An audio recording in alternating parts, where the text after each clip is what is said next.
As Ukrainian officials come under pressure to accept a US-backed plan to end Russia's war, this cemetery in the western city of Lviv is filling up with those who died on the battlefield. The numbers are staggering, Oksana Ryamruk says.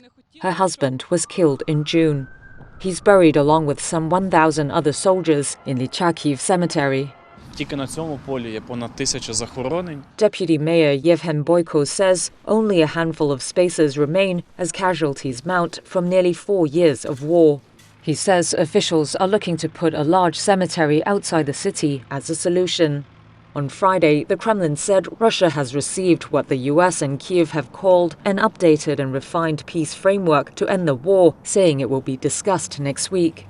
It comes after talks between US, European and Ukrainian officials who are trying to push back on a deal that would force Kyiv into painful concessions, such as giving up an eastern region it still partly controls, where Russian forces are advancing slowly. Some mothers, like Olya Kaczmarek, who lost her son on the battlefield, want officials to just accept the deal and end the war. Somehow, it all has to stop, she says. Because the further they advance, the more they want. So our leaders have to somehow accept. I understand that my son fought there for that land and died, and now they just want to give it away. But so many children are dying for nothing, for nothing.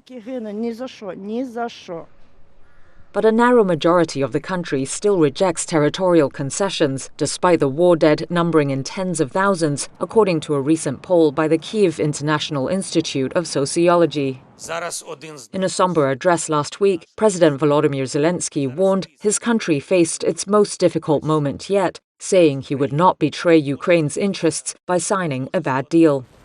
Antonina Rishko, who also lost her son in the war, is in that majority.